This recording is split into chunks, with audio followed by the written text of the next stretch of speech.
There's a quiet that settles into the corners of the house like dust. You never notice until the light hits just right. It used to echo with the warmth of laughter, soft music, footsteps that moved with purpose. But now it's just me and Mark and the walls. They remember her before we begin. Please like the video and subscribe. It helps more than you know.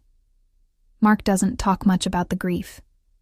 He holds it behind his eyes in the way he lingers in. A moment just a second too long or smiles a little too late. I feel it in him like a low hum.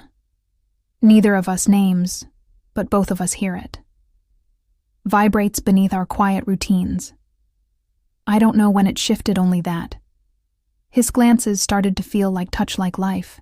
A year had passed since we lost her, Lena, the woman, who held both of us together with grace and kindness. Her absence made the air colder even when the sun poured through the windows, one night rain tapping against the windows like a lullaby. I couldn't sleep. I wandered downstairs for tea. The kitchen light was on. Mark stood with his back to me, hands braced against the counter, staring at nothing. He turned when he heard me. Our eyes met in silence. That's how it always started, with stillness. Couldn't sleep, he asked. I nodded. You too. He exhaled slow. I miss her voice the most at night. The crack in his voice split something in me. I poured 2 cups of tea when I handed his to him. Our fingers touched just for a heartbeat.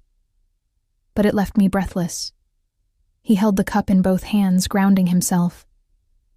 You've grown strong, he murmured. She'd be proud.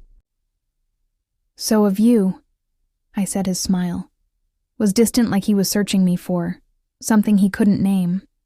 We stood side by side, sipping tea, the rain wrapping the house in hush. I returned to bed eventually, but the warmth of his presence stayed with me. I couldn't name what I was feeling. It wasn't wrong, but it wasn't simple. Either spring came slow and deliberate. I took on more cooking errands company. He lingered more on the porch at the table. His words grew gentler, his questions more personal. He asked about my dreams, not like a father checking in. He asked like a man who wanted to see him one evening. I found him in the backyard, bathed in golden light, fingers clasped, like he was holding something fragile. Mind if I join you? I asked. He smiled, and something inside melted. I sat closer than I ever had before. You remind me of her, he said. But you're not her. You're something else, stronger, more alive. My breath caught. I turned to him slowly, chest aching with something that had no name. He looked away. Regret flickered in his eyes. I rested my hand on his. You don't have to apologize. He didn't pull away. His fingers curled around mine. It's not wrong, I said, just complicated. He looked at me, then really looked, and I saw it. Grief, love, and something blooming through the cracks. I don't know when it happened, he said. Only that when you're near, the world feels less heavy. I feel the same. That night I stood outside his bedroom door. I didn't knock. I don't know what I was waiting for. But I stood there, a long time, heart racing, before returning to the silence around me. Humming, the days became gentler. He began to touch me more. Subtle, careful touches. A hand on my back, a brush of fingers, nothing obvious, but everything meaningful. One evening as I cooked, he stood beside me, so close I could feel the heat of him. You've become the heartbeat of this home, he said. You say things like poetry. Has smiled. You inspire them.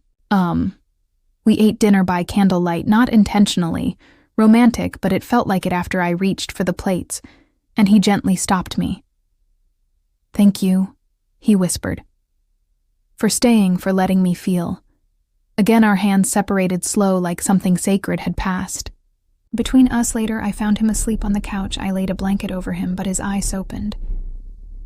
I didn't mean to wake you, I whispered. He smiled. Maybe I was waiting for you. I sat beside him.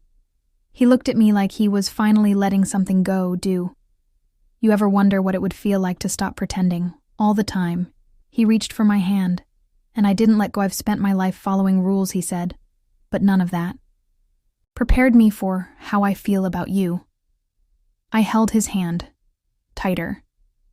No declarations, no drama, just truth. The world would never understand. But maybe it didn't need to. This wasn't about replacing her. It was about finding warmth again. About two hearts, rebuilding, something quietly together. And sometimes love doesn't shout, it settles in soft like light, like breath, like the way he smiled when he whispered, "You mean everything." And I believed him,